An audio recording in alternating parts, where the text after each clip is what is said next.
Olá, boa noite. Papa encoraja fiéis a rezarem o rosário pelo fim das guerras no mundo. Freira brasileira vence prêmio da ONU por trabalho junto a migrantes e refugiados. Se eu assumo alguma coisa, se eu digo sim para alguma coisa, eu viro o mundo, mas tem que acontecer. Santuário Nacional de Aparecida em preparação para receber romeiros. Festa em honra à padroeira do Brasil movimenta a economia em cidades da região. Inflação sobe após a aprovação de novo presidente do Banco Central. Milagre vivo. Filme conta a história de padre Marlon Múcio, portador de uma doença rara. Dia do atletismo. A categoria é formada por 4 modalidades: corrida, saltos, lançamentos e arremessos. Está no ar o Canção Nova Notícias, a serviço da vida e da esperança.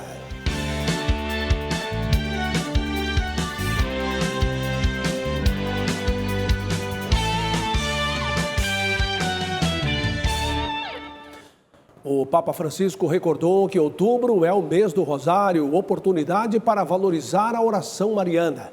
Foi durante a catequese desta quarta-feira no Vaticano, quando encorajou os fiéis a rezarem o Rosário, pedindo pelo fim de todos os conflitos no mundo. Que subiscono la pazzia della guerra. O Papa Francisco tem expressado preocupação com as guerras e os conflitos em diversas partes do mundo. O tema foi um dos assuntos de hoje, quando exortou os fiéis a rezarem o rosário a fim de que as armas sejam silenciadas em todas as partes e se restabeleça a paz no mundo. A lei, Madre premurosa, affidiamo le sofferenze. A ela, Mãe carinhosa, confiamos o sofrimento e o desejo de paz das populações que sofrem a loucura da guerra, em particular da atormentada Ucrânia, Palestina, Israel, Mianmar, Sudão. Il Sudan. Na audiência geral, o Papa deu continuidade ao ciclo de catequeses sobre o Espírito e a Igreja, ao afirmar que o Espírito Santo é aquele que garante a universalidade e a unidade da Igreja. Francisco explicou que nem sempre a terceira pessoa da Santíssima Trindade realiza a unidade de forma repentina e decisiva, como no Pentecostes. Às vezes é por meio de um trabalho discreto, respeitoso, passando pela oração e debate, de forma sinodal. Il mio pensiero va infine ai giovani, agli ammalati, agli anziani, agli sposi novelli. O meu pensamento dirige-se também aos jovens, aos doentes, aos idosos e aos recém-casados. Foi esse o momento certo escolhido e a gente também foi surpreendido de receber a bênção do Papa juntamente com uma grande notícia para nós e para a nossa família. Isso mesmo, foi muito único, muito especial receber a bênção como bem recém-casados e também já receber essa bênção para o nosso filho, nosso bebê, que está aqui. Então eu estou assim, sem palavras, muito feliz. No início da tarde, o presidente da Comissão para Informação da Assembleia Sinodal, Paulo Ruffini, falou, entre os vários assuntos, da necessidade de se conectar com as novas gerações, incluindo a pastoral digital. Citou o drama de muitas crianças no mundo, obrigadas ao casamento ainda muito jovens, por razões familiares, e as que são forçadas à prostituição ou vítimas do tráfico humano.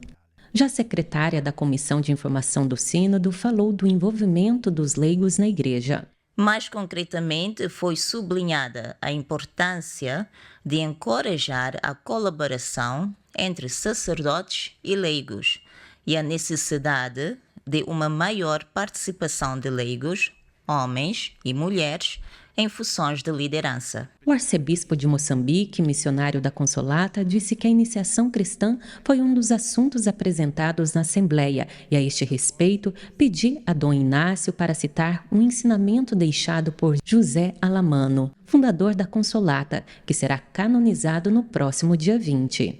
Ele tinha um lema que também me deixou profundamente marcado. Primeiro santos, depois missionários. Esta feliz coincidência da canonização do fundador também pode ser um contributo para a Igreja e para a Igreja também de Moçambique, onde estão os missionários da Consolata. O dia 12 de outubro está chegando e muitos peregrinos vivem uma jornada rumo ao Santuário Nacional de Aparecida. Infelizmente, hoje pela manhã, um peregrino veio a óbito. A Polícia Rodoviária Federal reforça o pedido de alerta a romeiros e motoristas. Vamos então ao vivo com Alan Toledo, que está em Aparecida e traz algumas orientações dos agentes rodoviários. Boa noite para você, Alain. Boa noite, Reinaldo. Infelizmente, uma notícia muito triste, mas que se torna recorrente ao longo dos anos. Todos os anos ouvimos dizer sobre acidentes com peregrinos na rodovia Presidente Dutra e até mesmo óbito. Mas vale destacar que a Polícia Rodoviária Federal intensifica suas ações neste período, para que o peregrino faça essa caminhada da melhor maneira possível, com segurança e até mesmo até a sua chegada aqui ao Santuário Nacional de Aparecida. Aqui ao meu lado, o Flávio, que é assessor da Polícia Rodoviária Federal, que vai falar para a gente sobre as ações da Polícia Rodoviária Federal. Flávio, uma boa noite para você. Gostaria que você falasse quais são os trabalhos que estão sendo feitos e as dicas também para esses peregrinos que rumam até a casa da mãe. Boa noite, Alain. Boa noite, Reinaldo, todo mundo que nos acompanha pela Canção Nova. Alain, quando cai a noite, a nossa preocupação redobra. Estamos trabalhando desde o dia 1º de outubro com conscientização, orientação aos romeiros, aos motoristas que passam pela Dutra, apresentando as regras básicas de segurança. E uma delas é a visibilidade. Ver e ser visto é uma regra essencial para a segurança no trânsito. Estamos conscientizando os romeiros para não caminharem à noite na rodovia. Mesmo assim, nós temos alguns grupos que ainda se arriscam e para esses grupos a nossa atenção é redobrada, estimulando essas pessoas a utilizarem roupas claras, de preferência com coletes refletivos. Estamos até distribuindo esse dispositivo refletivo para aquelas pessoas que não estão utilizando coletes refletivos. Quando caminharem em grupos, caminhem em fila indiana, o mais afastado possível da faixa de rolamento, para reduzir os riscos de serem atropelados. Perfeito. Agora, Flávio, os caminhões, até mesmo os carros que dividem a rodovia Dutra, juntamente com esses peregrinos, eles também são orientados, né, a ter mais atenção neste período. E em relação aos peregrinos, nunca transitar de uma faixa para outra, a não ser nos pontos que a PRF realmente já considerou e já sinalizou. Sim, no quilômetro 99, no viaduto de Pindamonhangaba, nós colocamos um dispositivo lá orientando aos peregrinos a cruzarem a rodovia e caminharem no sentido contrário. O Código de Trânsito estabelece que o pedestre, quando caminhar às margens da rodovia, deve caminhar no sentido contrário ao fluxo. Para quê? Para que ele possa ver o perigo se aproximando e ali ele ter a habilidade de poder se afastar e preservar a própria vida. Mas as pessoas caminham no mesmo sentido, porque o vento dos caminhões acaba ajudando a empurrar para frente. Mas, em contrapartida, coloca em risco a vida das pessoas. Estamos orientando as pessoas. Nos trechos de obras, nós temos ali uma sinalização bem completa, orientando as pessoas aonde caminhar em locais mais seguros. Perfeito. Agora, falando também sobre a segurança, né, que é o primordial nesse momento, né? Quantos agentes estão trabalhando nesse período aqui em Aparecida? Estrategicamente, nós temos um efetivo mobilizado do Brasil inteiro, que foi convocado para estar aqui na Presidente Dutra, nas cidades no entorno de Aparecida, para darem toda a atenção, todo o carinho aos romeiros, orientarem os veículos, zelarem para que a segurança seja mantida. Nós temos equipes trabalhando com os radares móveis, principalmente nos trechos onde o excesso de velocidade coloca em risco a vida das pessoas. Estamos trabalhando com os bafômetros, os etilômetros, para evitar com que a embriaguez ao volante venha a aumentar o risco nas rodovias. Estamos com as nossas viaturas posicionadas nos locais de maior fluxo de pessoas, de maior risco também, justamente para que nós possamos envolver todo esse ambiente aqui num princípio de segurança, numa perspectiva de segurança, para termos uma romaria tranquila. Perfeito, Flávio, muito obrigado, que Deus abençoe o trabalho de vocês. Bom, Reinaldo, eu termino essa parte do jornal falando sobre a prudência, né? Realmente esse é o destaque para os peregrinos que vêm até o Santuário Nacional, ter prudência na hora de caminhar para que possam chegar à casa da mãe. Com imagens de Messias Junqueira, eu fico por aqui, uma boa noite para vocês. Muito obrigado, boa noite para você também, Alain. O assunto agora envolve a economia, a inflação subiu quase meio ponto percentual no mês de setembro. Os dados foram divulgados hoje pelo IBGE, um dia após a aprovação de Gabriel Galípolo para a presidência do Banco Central. Ontem, durante sabatina no Senado, o indicado do presidente Lula afirmou que não hesitará em elevar a taxa de juros se for necessário. A inflação oficial do Brasil, medida pelo Índice Nacional de Preços ao Consumidor Amplo, o IPCA, registrou elevação de 0,44% no mês passado. É a maior alta desde 2021. No acumulado do ano, a inflação alcançou a marca de 4,4%.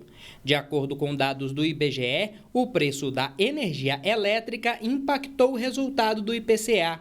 A tarifa ficou 5,36% mais alta em setembro. Os alimentos também ficaram mais caros. O mamão, a laranja, o café e o contrafilé subiram de preço. Gabriel Galípolo pode ter dias mais fáceis à frente do Banco Central no ano que vem. Até dezembro, a previsão é de novas altas na taxa básica da economia. Mas para 2025, o mercado projeta uma desaceleração e a retomada da trajetória de baixa da Selic. O indicado do governo toma posse em janeiro. No Senado, o Galípolo foi aprovado por 66 votos a favor e apenas 6 votos contrários. O futuro presidente do Banco Central afirmou que não vai se afastar do dever do Bacen no combate à inflação.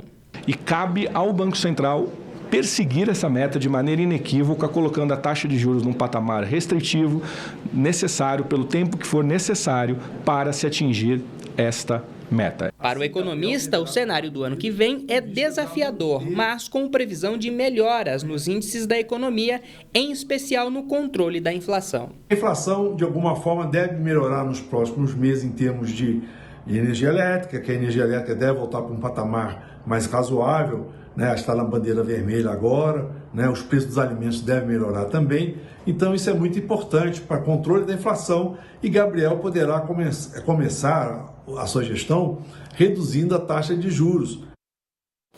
O Supremo Tribunal Federal autorizou a rede social X a retomar suas atividades no Brasil e determinou que a Anatel providencie o retorno da plataforma. Depois de cumprir as condições judiciais estipuladas pelo ministro Alexandre de Moraes do Supremo Tribunal Federal, a rede social X, antigo Twitter, pode retomar suas atividades no Brasil. Agora, a Agência Nacional de Telecomunicações deve providenciar a disponibilidade dos serviços aos brasileiros. A rede social estava suspensa em todo o território nacional desde 30 de agosto por não cumprir decisões do próprio STF.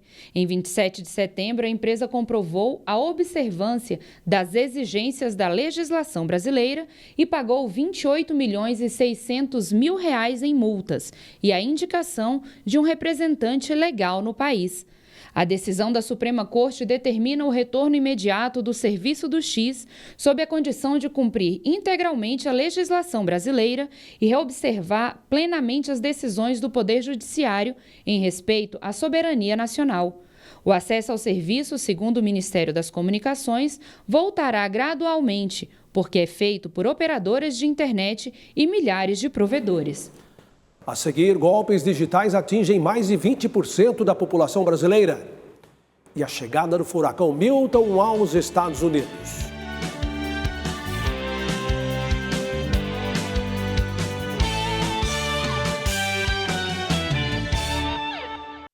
O furacão Milton chegará daqui a pouco à costa da Flórida, nos Estados Unidos. A cidade de Tampa, com mais de 3 milhões de habitantes, deve ser a mais atingida. Nos Estados Unidos, a previsão do Centro Nacional de Furacões é de que o furacão Milton atinja a Flórida ainda nesta noite. O boletim da agência destacou que a tempestade perdeu força. Mesmo assim, os ventos devem chegar a 260 km por hora, colocando o furacão na categoria 4, ou seja, caso toque o solo da Flórida, haverá uma catástrofe. Mais de 1 milhão de pessoas tiveram ordens de deixar suas casas. A saída provocou congestionamento e os postos ficaram sem combustíveis. Estou aqui há 38 anos e nunca tivemos um furacão que nos obrigasse a isso. Tapamos as janelas, limpamos tudo, tentamos cortar galhos de árvores e aparar tudo antes, mas na verdade era só uma questão de reunir a família em um só lugar. Outros moradores, como Jamie, buscaram abrigo longe de casa. Ficamos durante o Ian e literalmente vimos o telhado da nossa casa ser arrancado. E isso nos deixou em um turbilhão de ventos. Então, dessa vez, estaremos um pouco mais seguros, disse ele. A Flórida e os estados vizinhos ainda se recuperam dos impactos do furacão Helene, que há menos de 2 semanas deixou 200 mortos e muita destruição, de acordo com a administradora do FEMA, Agência Federal de Gestão de Emergências. Hurricane Milton is going to be a deadly and catastrophic storm. Para ela, o furacão Milton será uma tempestade catastrófica e trará uma chuva massiva, ventos fortes e inundações ao se mover pelo estado da Flórida. Começamos pela região centro-oeste. Em Cuiabá e em Brasília, pode ter chuva forte com algumas trovoadas. O tempo instável deixa todas estas áreas da região aqui, com chances de pancadas de chuva.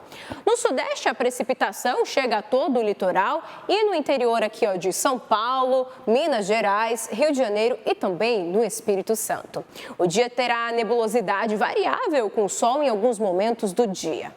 Descendo um pouco mais o mapa, grande parte da região sul terá uma quinta-feira chuvosa. No Paraná pode ocorrer alguns temporais isolados e com ventos fortes. A única diferença está no lado leste e sul gaúcho, que devem ter tempo firme, livres das chuvas.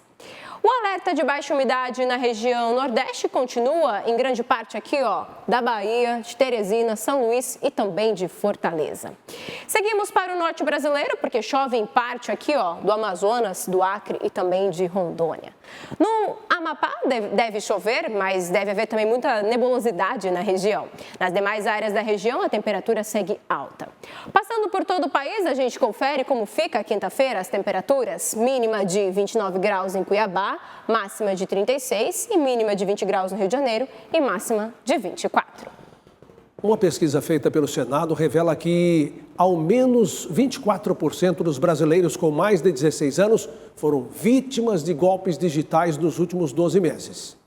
Na internet, todo cuidado é pouco. A criatividade dos criminosos não poupa ninguém. Com frequência, uma nova abordagem faz novas vítimas. Pesquisa panorâmica político do Instituto Data Senado mostra que nos últimos 12 meses, mais de 40 milhões de brasileiros enfrentaram perdas financeiras decorrentes de crimes cibernéticos, como clonagem de cartões e fraudes online. Sem dúvidas, o golpe do Pix é o que está disparado na frente que mais vem vitimando os brasileiros nos dias atuais. O golpe do Pix sempre vem acompanhado por uma história convincente que visa a transferência de valores para recursos dentro de contas sobre a custódia de criminosos. O estudo mostra que os crimes não têm perfil específico e atingem pessoas de diferentes faixas etárias. Os dados apontam que os golpistas distribuem suas ações de forma semelhante por todas as regiões do Brasil. Essa diversidade revela que qualquer um pode ser alvo de ações criminosas na internet, independentemente de fatores como localização, renda ou idade. A pesquisa feita pelo Senado mostra também como está o endividamento no país. 32% da população tem dívidas em atraso há mais de 90 dias. O levantamento apurou também a quantidade de brasileiros que fazem apostas esportivas pela internet. 22 milhões de cidadãos acima de 16 anos afirmaram que jogam em bets. Muita gente tem procurado a polícia para denunciar golpes relacionados a essa prática. Ação fundamental para ajudar no combate à criminalidade. É essencial que a parte faça um boletim de ocorrência e, além disso, faça um requerimento administrativo junto àquele banco ou então instituição financeira, para que o banco em si, a instituição financeira, ela faça uma apuração em relação aos fatos que ocorreram. No próximo bloco, a marcha de dezenas de romeiros de Minas Gerais rumo ao Santuário Nacional. E freira brasileira vence prêmio da ONU por trabalho junto a migrantes e refugiados.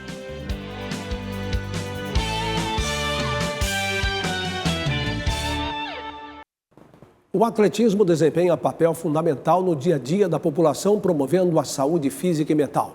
Este esporte milenar reflete tradições em diferentes modalidades.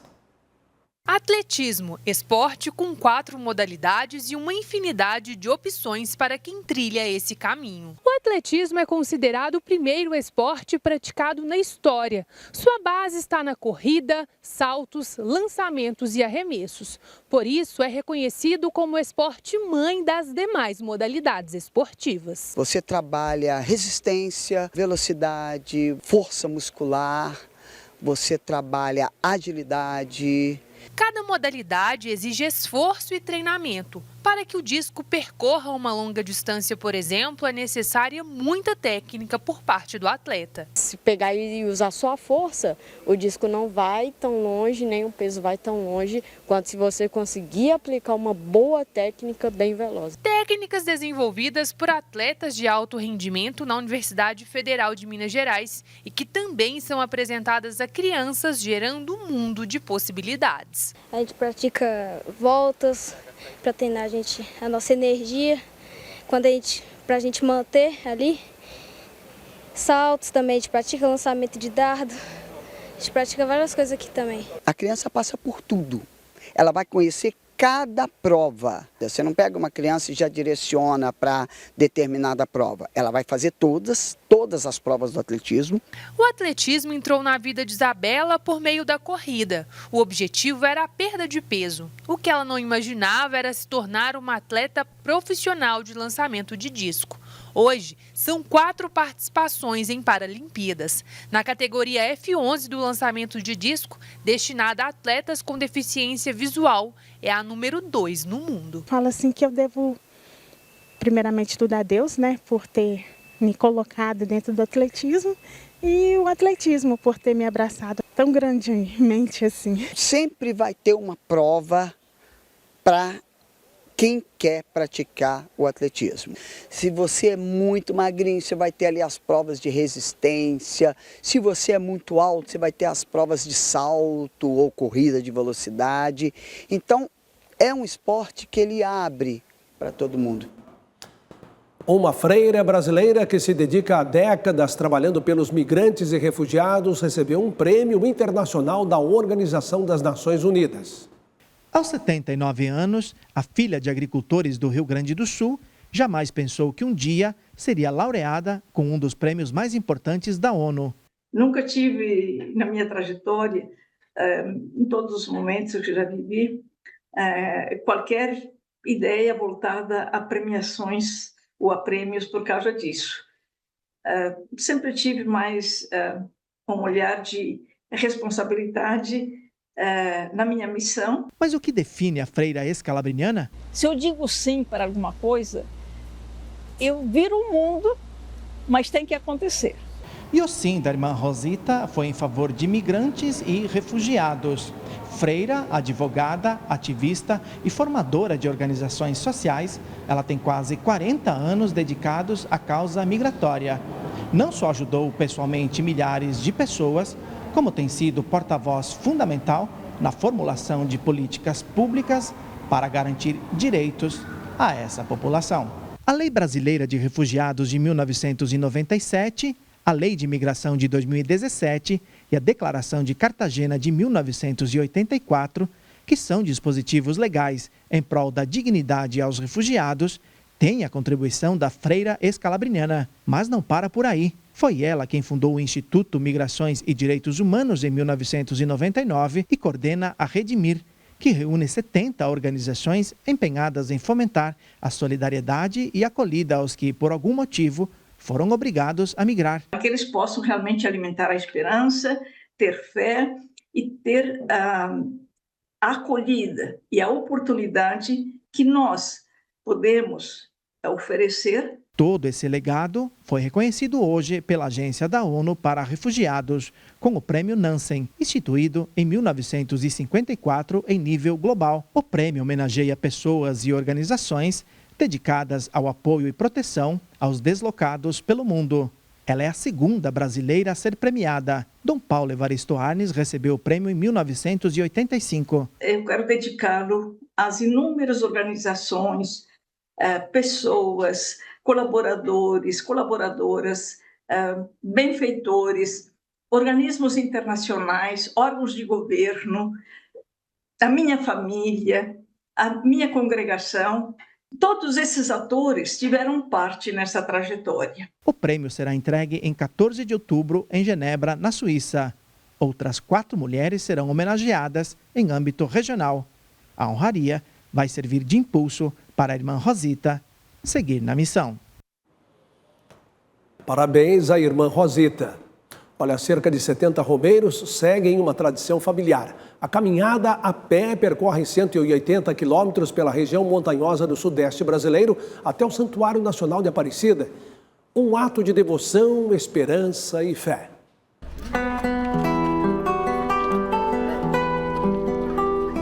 O povo sertanejo a caminho do encontro com o amor maternal. A viagem começa na Capela de São Sebastião, no Paiolinho, conhecido distrito rural de Lambari, no sul de Minas Gerais. Essa região de roça abriga muitos pés de café permeados pela criação de gado. Vou inteirar 15 anos, se Deus quiser, esse ano. Já fui há 14 anos e fácil não é. Precisa de muita fé, de muita força de vontade. É um dando força, fazendo oração um com o outro, para nós chegar lá. 7 irmãos, todos caminhando juntos. O ato em família mostra a base para a sobrevivência e fôlego para a vida. O caçula determinado, dessa vez, quer chegar à Aparecida. No passado, foi vítima de leucemia. Com a oração, corrente de oração de todo mundo, paguei muita promessa na época. Essa é mais uma que eu estou pagando, graças a Deus. Depois de tantos anos, dessa vez eu já fui uma vez para a Aparecida, não fui com a minha família e não consegui chegar lá.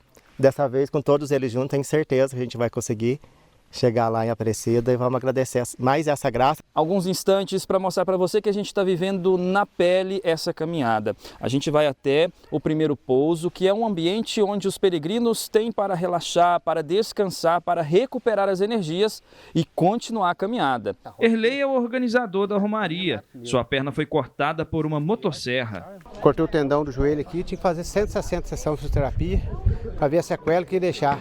Aí eu fui para o mestre de ir na Aparecida do Norte a pé, pedi para o Nosso Senhor, finei uma sessão de fisioterapia e sarei, então beleza. Já fui 10 vezes a pé já. A chegada em Aparecida é acompanhada de lágrimas, suspiros de alívio e vitória por tantos quilômetros percorridos a pé. É muito emocionante ver nossa família chegando aqui nos pés de Nossa Senhora. A saudade também aperta muito o coração da gente. Aos 71 anos, Vicente sabe bem de onde vem tanta energia. É uma coisa que a gente não sabe explicar, mas eu tenho tanta fé com a Nossa Senhora, que para mim ela é tudo a minha vida.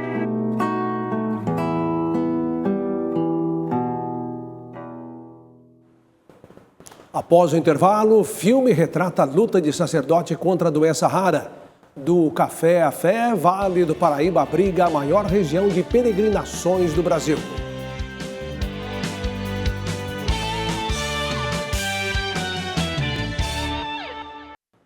O Brasil vai poder conhecer nas telonas, a partir desta sexta-feira, a história de Padre Marlon Múcio, que há 5 anos foi diagnosticado com uma doença rara. Com um sorriso, Padre Marlon trava uma batalha contra uma doença rara. Em 2019, o religioso recebeu o diagnóstico para deficiência de transportador de riboflavina. Hoje, toma 287 remédios por dia. Vive acompanhado de um respirador mecânico e descobriu que é a pessoa mais longeva com esse diagnóstico. Mas este fato não o abalou. Como ele mesmo diz, fez do limão a limonada. Ajudou muitas pessoas e até fundou um hospital especializado no atendimento aos raros. Eu estava num outro acampamento da Canção Nova, em Cachoeira Paulista.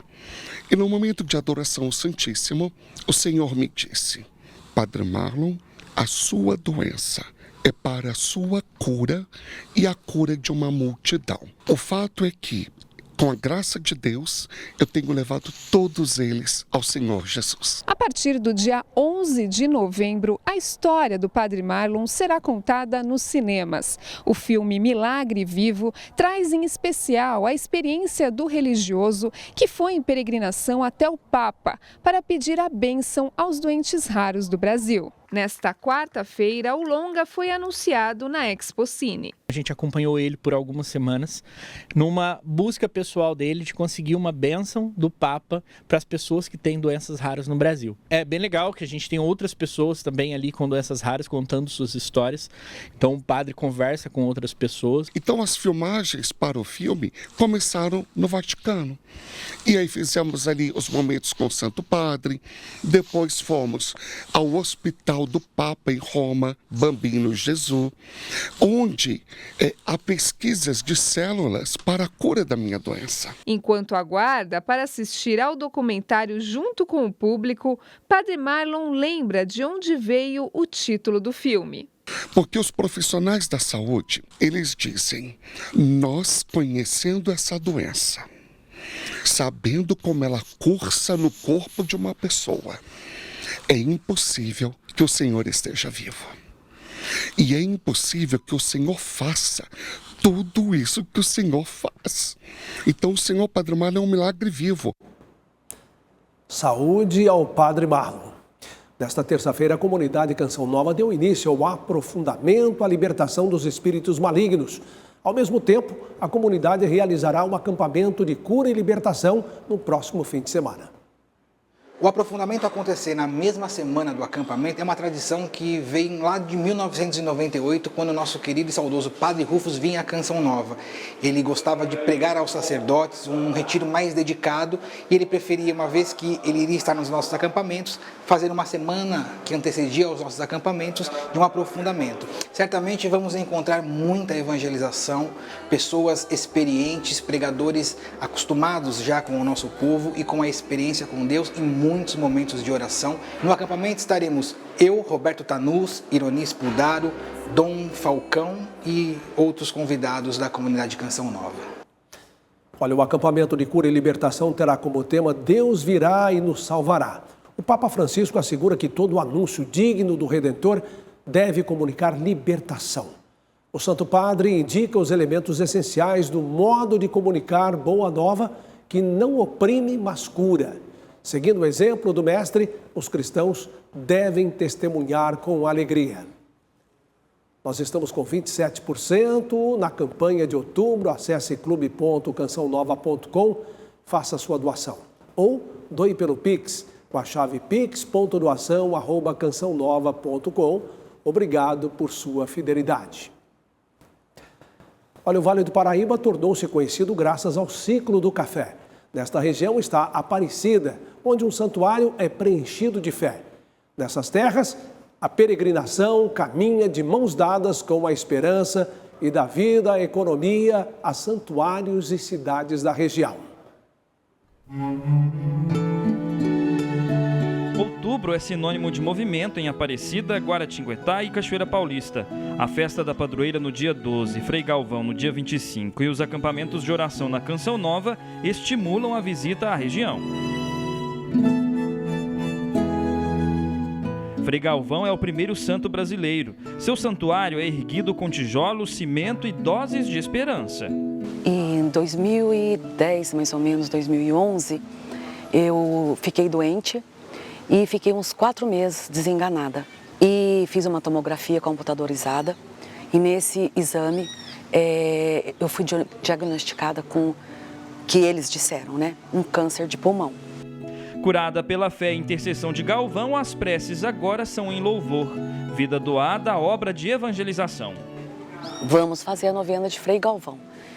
3 dias depois, num sábado, eu tive um acesso de tosse e do nada, foi um sábado, eu consegui expelir o material. Aí quando eu cheguei no consultório do médico, ele me falou, ele olhou o exame e aí eu me lembro, como se fosse hoje, ele bateu na mesa e falou assim, alguém lá de cima gosta muito de você.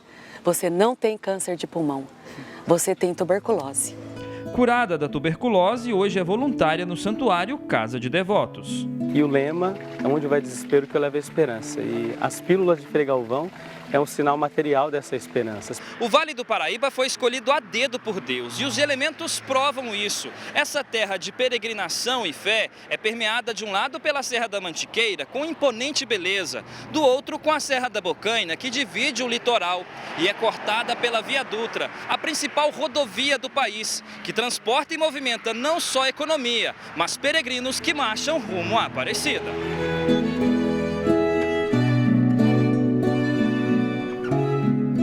Por força humana, é muito difícil a gente conseguir fazer tudo isso, passar por todas essas horas, muitas dores, né? Acho que a fé é justamente ela que faz a gente superar tudo isso. Visconde de Mauá fica na região sul do estado do Rio de Janeiro e até Aparecida são 125 quilômetros. É de lá que esse casal caminha focado desde domingo. Que a gente está indo até os pés de Nossa Senhora pedir um filho para ela, que é o nosso sonho. Cada gota é única e juntas formam cascatas, correntes, chuvas, enchem garrafas e nutrem o corpo de quem faz romaria. Os santuários de Frei Galvão, Pai das Misericórdias ou a Casa da Mãe estão abertos, assim como Francisco, para acolher aqueles que vêm de sul a norte e regar seus corações com muita fé.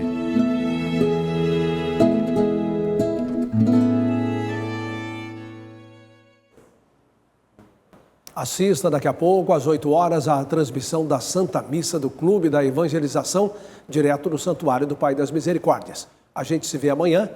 Boa noite, paz para você.